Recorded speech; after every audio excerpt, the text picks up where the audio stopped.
Class भारतीय संविधान polity का हो चुका है, राज्य व्यवस्था का। ये है दूसरा क्लास। यदि आप पहला क्लास नहीं देखें तो आप पहला क्लास जाके देख लें। ये है दूसरा क्लास। पहला क्लास में भाग 1 पढ़ लिए थे हम लोग, देशी रियासत पढ़ रहे थे, जो बटा था।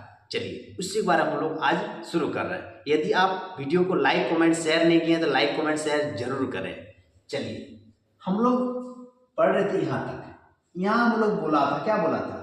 बोला था कि अंग्रेजों ने जब बोला, क्या बोला? अंग्रेजों ने बोला कि देशी रियासतों को 3 विकल्प दिया गया था। कि बोला कि आप यदि स्वतंत्र हो गए, भारत स्वतंत्र हो ही गया था, दे ही दिया भारत को, कि आप 3 विकल्प दिया, 3 ऑप्शन दिया। क्या क्या? पहला दिया कि आप पाकिस्तान में मिल जाएंगे, पाकिस्तान में मिल जाओ। लेकिन दूसरा हम बोला कि भारत में मिल जाओ। और तीसरा वाला स्वतंत्र देश बनाओ, कि भारत में मिलना है भारत में मिल जाओ, जिसको पाकिस्तान में मिलना है पाकिस्तान में मिल जाओ, और जिसको खुद का देश बनाना खुद का देश बनाओ। जिसको अपना देश बनाने का था वो बना भी लिया, पाकिस्तान में बना लिया, बांग्लादेश अपना भूटान अपना देश बना लिया। लेकिन भारत अपना भारत में जिसको मिलने का मन था वो भारत में मिला। आगे क्या बोला? आगे बोला है, आगे क्या बोला? बोला जब देश आजाद हुआ, तो जब देश आजाद हुई थी तो भारत में 552 से अधिक देशी रियासत थी। पूछेगा भारत आजाद होने के पहले भारत में कितने देशी रियासत थे, तो क्या बोलोगे? बोलोगे 552 देशी रियासत थी। 552 देशी रियासतों को मिलाकर फेडरेशन बनाना संभव नहीं था, इसलिए सरदार पटेल को जिम्मेदारी दी गई थी कि इससे मिलाकर यूनियन बनाइए, कि यूनियन बनाओ। इस काम में 3 लोगों की महत्वपूर्ण भूमिका थी। इस काम में 3 आदमी मेन आदमी था। कौन? पहला आदमी था सरदार पटेल, दूसरा जो था वीपी मेनन, और तीसरा जो था माउंट बेटन था। इन्हीं लोगों के सभी राज्यों को भारत में विलय करा दिया गया, किंतु 3 राज्य भारत में विलय के लिए तैयार नहीं था। अब देखिए, सोचिए आप, मैं थोड़ा सा समझाने का प्रयास करता हूँ कि जब भारत था ना, छोटा हिस्सा बहुत सारा हिस्सा था, बहुत, और सब हिस्सा का अलग अलग राजा था। भारत में जो बोला 552 जो देशी, सोचिए भारत में ही 552 भाग में टूटा था।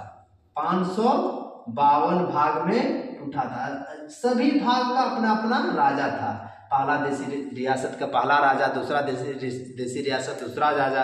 इस तरह पूरा भारत सोचिए अलग अलग भाग में बटा हुआ था। सारा, और सारा को तो मिला लिया, तीनों ने मिलके सारा, जितना सारा राज्य था, जितना देशी रियासत था, सारा लोगों ने तो मिला लिया, लेकिन 3 को मिला पाया नहीं। अब 3 को कैसे मिला है उसके बारे में हम लोग जानेंगे डिटेल से। 3 को कैसे मिलाया? 3 को जो मिलाया, सबसे पहला है हैदराबाद। 3 को, हैदराबाद को कैसे मिलाया? हैदराबाद मिलना ही नहीं चाह रहा था। हैदराबाद का कहना था हम अपना मुस्लिम राष्ट्र बनाएंगे। अब सोचिए, आपको पता है भारत में हैदराबाद का नक्शा आपको याद होगा। भारत में हैदराबाद का जो नक्शा ना बीच में है चारों तरफ। आप बोलिए बीच में कैसे अपना देश बनाएगा? बड़ा दिक्कत उसको। अब देखिए, अब क्या बोला वो, कभी देश को कभी कुछ बोल रहा था। हैदराबाद अलग होना है, चाहे हैदराबाद के निजाम हैदराबाद को पाकिस्तान में मिलाना चाहता। पहले बोला कि हम अपना देश बनाएंगे, फिर बाद बोला नहीं हम पाकिस्तान में मिल जाते हैं। क्या कि वहाँ पर जो बोलना चाह रहा था मुस्लिम भी था। किंतु सरदार पटेल ने पुलिस की वर्दी में सेना भेजा, जिसे ऑपरेशन पोलो कहा गया। मतलब जब सरदार पटेल ने मुस्लिम पुलिस की वर्दी में, मतलब सेना को, देखिए जब हैदराबाद के जो निजाम, जो हैदराबाद को पाकिस्तान में मिलाना चाह रहा था ना, तो वहाँ के सरदार पटेल ने बोला नहीं, मिलने नहीं देंगे, मिलोगे तो तुम्हारे साथ बहुत निजाम खराब होगा, तुम्हारे लोगों को मार देंगे हम। बहुत ऐसे कुछ डराया, कुछ बोला। तो जैसे बोला तो निजाम जो था तुरंत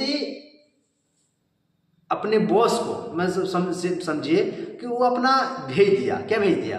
वो भेज दिया, एप्लीकेशन लिख के भेज दिया कि देखिए हमको मारना चाह रहा है। तो उधर से ऑर्डर आया, मतलब यूएनए को भेज दिया, यूएनए से ऑर्डर आया कि नहीं आप उसको नहीं भेजिए, उसको नहीं मारिएगा, सेना नहीं भेजिएगा। तो सरदार पटेल ने बोला कि सर सेना ही बोला है ना नहीं भेजने, तो हम सेना नहीं भेजेंगे, हम पुलिस भेजेंगे। अब सारा सेना का वर्दी उतरवाया, सेना का सेना का जो पुलिस का वर्दी था, पुलिस का वर्दी पर उतरवाया। अब पुलिस का वर्दी, जो पुलिस था, पुलिस ने जो सेना था, सेना को ही पुलिस का वर्दी पहना के सारा भेज दिया। कहाँ पे? हैदराबाद में भेज दिया। और इसी के तहत हैदराबाद को भारत में मिला लिया। इतना मारा ना हैदराबाद का जो निजाम था, तब लोगों से पता चला कि हैदराबाद घुस गया है, भारत के लोग बहुत मार रहा है सबको, हालत खर पता चले आपको भी मार दे। तो बोला नहीं चलिए। तो सरदार पटेल के पास आया, पैर छुआ, बोले नहीं हम भारत में मिल जाएंगे, हमको, हम लोग को यहाँ के लोगों को मत मारिए, बहुत दिक्कत हो रहा है। तो नहीं मारा। तब उसको इस तरह से मिला लिया। किसमें मिला लिया? भारत में। किसको? हैदराबाद। अब जूनागढ़ भी बोल रहा था हम नहीं मिलेंगे। तो यह गुजरात, अब जूनागढ़ के बारे में पढ़ेंगे। ये गुजरात का एक रियासत है। गुजरात में जूनागढ़ बोलोगे कहाँ पड़ता है? तो वो गुजरात में पड़ता है। जब पाकिस्तान में जाना चाहता था, जूनागढ़ में बोलने लगा हम पाकिस्तान में जाएंगे, किंतु सरदार पटेल ने जनमत संग्रह कराकर जो उसे भारत में मिला लिया, उसे जनमत संग्रह कराया और उसको कहाँ मिला लिया? भारत में भी जूनागढ़ को मिला लिया। अब जम्मू कश्मीर रहा। जम्मू कश्मीर भी बोल रहा था नहीं मिलेंगे, जम्मू कश्मीर में बोल रहा था हम मिलेंगे नहीं, मिलेंगे ही नहीं। तब अब उसके बारे में पढ़िए। यहाँ की जनता मुस्लिम थी, लेकिन राजा जो ना हिंदू, जो हरि सिंह थे। जम्मू कश्मीर का जो जनता था मुस्लिम, जनता क्या था? मुस्लिम, लेकिन वहाँ का राजा क्या था? हिंदू। उस हिंदू का नाम है हरि सिंह। उन्होंने कहा कि हम न भारत में रहेंगे नहीं पाकिस्तान में रहेंगे, हम स्वतंत्र देश बनाएंगे। लो अब तो बवाल खड़ा हो गया कि भारत तो नहीं मिलेंगे, अब पाकिस्तान में नहीं मिलेंगे, हम अपना नया अपना देश बनाएंगे, अपना खुद का देश बनाएंगे। अब देखिए, मतलब देश बनाएंगे। तब तक पाकिस्तान आतंकवादियों का घुसपैठ करा दिया। तब तक जो भी बोल रहा था कि हम अपना देश बनाएंगे ना, तो पाकिस्तानी ने सोचा अरे ये तो अब भारत में मिलेगा ना, क्या करेगा, अपना देश बनाएंगे। तब तक पाकिस्तान से सेना भेज दिया और घुसपैठ करवा दिया। उस घुसपैठ में ना हालत खराब कर दिया। किसका बताइए? उस घुसपैठ में तब तक किसका? जम्मू कश्मीर का हालत। अब उस घुसपैठ में पाकिस्तानियों की सेना ने बहन बेटी को बलात्कार किया, बहन बेटी को लेके भागा, वहाँ का सोना पैसा रुपया खाना खाया और लूटा पूरा हैदराबाद को, जम्मू कश्मीर, हैदराबाद को पहले ही मिला लिया। जम्मू का पूरा लोग वहाँ है। तब देखा, जब हरि सिंह को लगा कि अब नहीं बचेंगे, तब हरि सिंह नेहरू के पास आए और सरदार पटेल ने 26 अक्टूबर 1947 को विलय पत्र पर हस्ताक्षर कराकर भारत का अंग बना लिया। तब बोलेगा कि जम्मू कश्मीर को भारत में 26 अक्टूबर 1947 में विलय किया था। तो बोलेगा कब विलय किया था? तो बोलोगे 26 अक्टूबर 1947 में विलय किया था। किसने? भारत में किया था। अब आगे देखिए, आगे बोला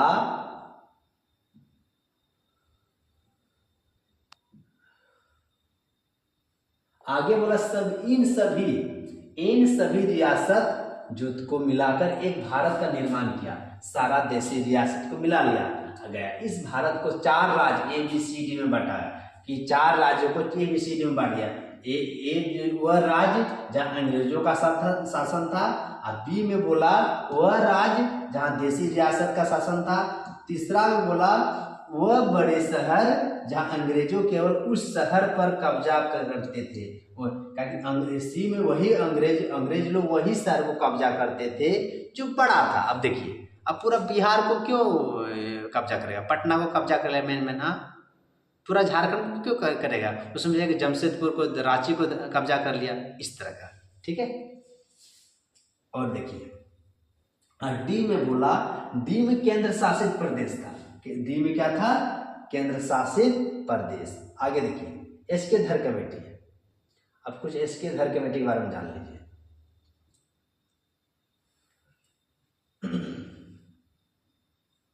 एस के धर कमेटी, देखिए कुछ मिल गया, ऊपर हो गया, हाँ चलिए अब ठीक रहा। एस के धर कमेटी जो बोल है पहला में, एस के धर कमेटी जो है मतलब भाषाई आधार पर राज्यों का गठन के लिए सबसे पहला 1948 में एस के धर आयोग का गठन किया गया, किंतु इनमें भाषा के आधार पर राज्यों का गठन का विरोध किया। बोला एस के धर जो कमेटी है भाषा के आधार पर राज्यों का गठन के लिए सबसे पहले 1948 में एस के धर आयोग का गठन किया गया कि भाषा का आधार पर हम राज्य का बनाएंगे, क्योंकि भाषा के आधार पर राज्यों के गठन का विरोध किया। लेकिन फिर जेवीपी समिति आई, उसमें बोला इसका फुल फॉर्म होता है जेवीपी का जवाहरलाल नेहरू और पताभी सीता रमैया और सरदार पटेल। इस समिति में सारे लोग थे। इसने बोला, इन्होंने भी भाषाई आधार पर राज्यों का गठन का विरोध किया। यहाँ का लोग चाहता था कि जिस राज्य में जिस भाषा बोलते हैं, जो भाषा बोलते हैं वही राजभाषा के आधार पर राज्य बनाइए। एक राज्य में एक ही भाषा के लोग रह सकते हैं, दूसरा भाषा के लोग नहीं रह सकते हैं। यहाँ का लोग मांग करने लगा, लेकिन सारा समिति ने, जब जेवीपी समिति एस के धर कमेटी मिलकर और सारा लोग ने मिला तो बोला नहीं, भाषा के आधार पर राज्य का गठन करना उचित नहीं है, उचित नहीं। ऐसे भी सही बोला कि भाषा के आधार पर राज्य का गठन होना नहीं चाहिए। लेकिन आगे क्या बोला देखिए, आगे बोला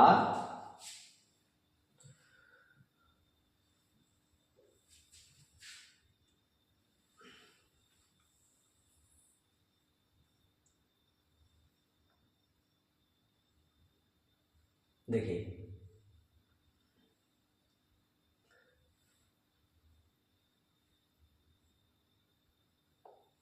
बोला 1952 में तेलुगु भाषा के लिए अलग राज्य की मांग करते हुए पेट्टू श्री रामुलु भूख हड़ताल पर बैठ गया। इसने भूख हड़ताल में बैठ गया और 56 दिन के भूख हड़ताल के बाद इसकी मृत्यु हो गई। 56 दिन तक कुछ खाया नहीं। उसने बोला, किसने? पेट्टू श्री रामुलु ने। इसने कहा कि मेरे अपना राज दीजिए, और राज नहीं देते हो तो हम भूखे की हड़ताल में बैठ गए। भूखे की हड़ताल को पता है, यदि कोई सरकार से आप मांग करते हैं, यदि आप वो सरकार आपका वादा पूरा नहीं करते तो हड़ताल में बैठ जाता है। तो इसने भूख हड़ताल पर बैठ गया कि चलो भूखे रहेंगे, सरकार आएगी और हमको भाषा के आधार पर राज्य बनाएगा। देखिए क्या होता है, बोला विरोध किया था, फलस्वरूप जनता और उसका मृत्यु भी हो गया। अब आपको पता होगा, यदि कोई आपका नेता, आपके आसपास के कोई नेता है, विरोध करते करते मर जाता है, विरोध में ही धरना जहाँ प्रदर्शन किया वहीं पे, सोचिए क्या होगा। वो जो आक्रोश था ना, पूरा आंख में एकदम दिखेगी, पूरा गुस्सा दिखेगा सरकार के प्रति एकदम। क्यों? इसलिए मारा है लोग वहाँ पे, सोच सकते हैं, बहुत बड़ी बात है कि वहाँ लोग मर गया और विरोध बढ़ गया। विरोध जो थोड़ा बहुत आदमी जो घर से बाहर नहीं निकल, वो भी निकल गया, बच्चा से लेकर बूढ़ा तक सारा घर से बाहर निकल गया। और फलस्वरूप नेहरू जी 1 अक्टूबर 1953 में मजबूर होकर तेलुगु भाषा के लिए अलग राज्य आंध्र प्रदेश को अलग कर दिया गया।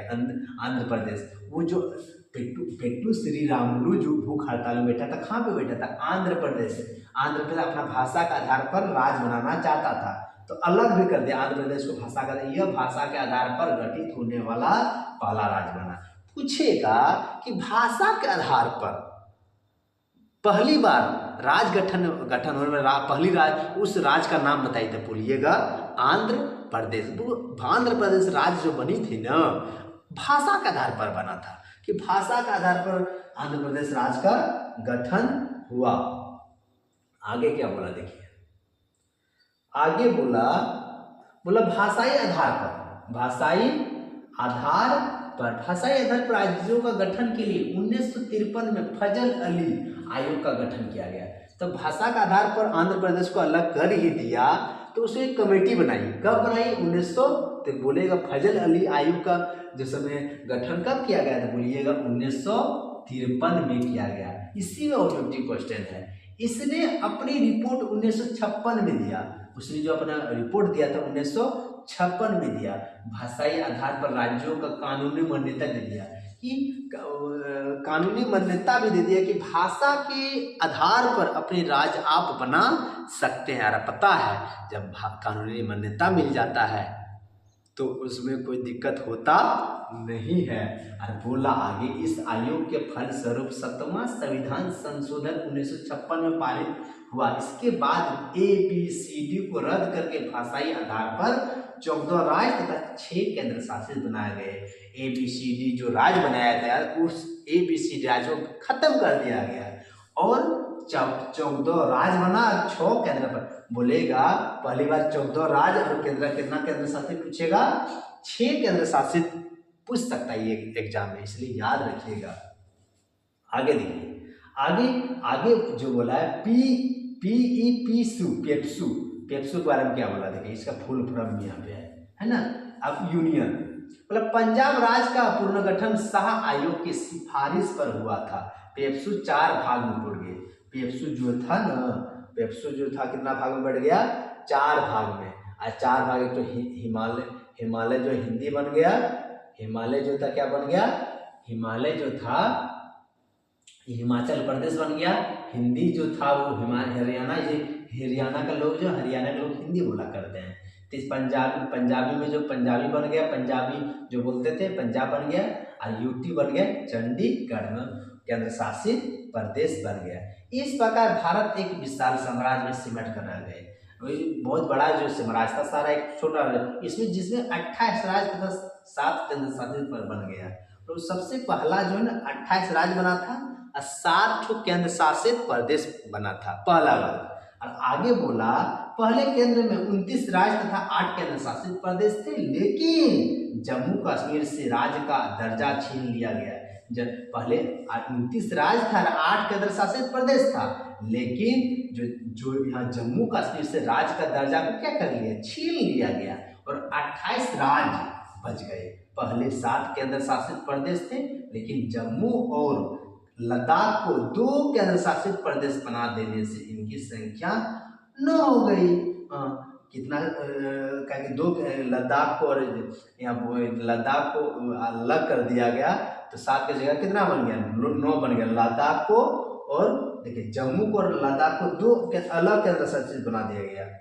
जम्मू को और लद्दाख को कितना केंद्र शासित बना दिया गया, 2 अलग अलग केंद्र बना दिया। देखिए यहाँ दिया है क्योंकि 2 केंद्र शासित प्रदेश बना देने से इनकी संख्या 9 हो गई। लेकिन एक डिसीजन लिया गया कि दादर नगर हवेली और दमन द्वीप को 2 अलग है, इन्हें एक कर दिया। अब वर्तमान में 28 राज्य और 8 केंद्र शासित प्रदेश है।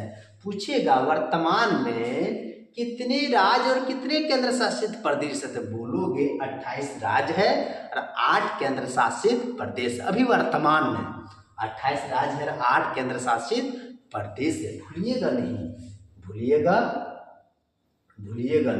चलिए अब इसमें ऑब्जेक्टिव क्वेश्चन है। देखिए ऑब्जेक्टिव क्वेश्चन यहाँ पे है, तो इसको प्रैक्टिस कर लीजिएगा। आप लोग का ये काम है प्रैक्टिस करने का। मेरा ग्रुप में आपको भेज दिया जाएगा, जो ग्रुप बना हुआ है।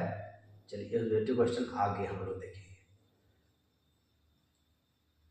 चलिए अब नागरिकता, ये अगला क्लास में हम लोग देखेंगे, ठीक है। इसी के साथ में इस क्लास को समाप्त करता हूं और आगे आप लोग फिर से मिलेंगे। यदि गुड्डा डिफेंस एकेडमी यूट्यूब चैनल को आप सब्सक्राइब नहीं किए हैं तो गुड्डा डिफेंस एकेडमी यूट्यूब चैनल को सब्सक्राइब कर ले, फेसबुक में फॉलो कर ले, इंस्टाग्राम में आप भी उसमें भी देख लीजिए और साथ ही साथ वीडियो को लाइक कमेंट शेयर जरूर कीजिए। यदि किसी को एक ही छत के नीचे लाइब्रेरी, क्लास, हॉस्टल, क्लासरूम, सारा चीज़ की व्यवस्था है, गुड्डा डिफेंस एकेडमी आप लोगों के लिए सेवा में हर समय हाजिर है। इसलिए आइए, आपका स्वागत है गुड्डा डिफेंस एकेडमी में। इसी के साथ में इस क्लास को समाप्त करता हूँ। जय धन्यवाद।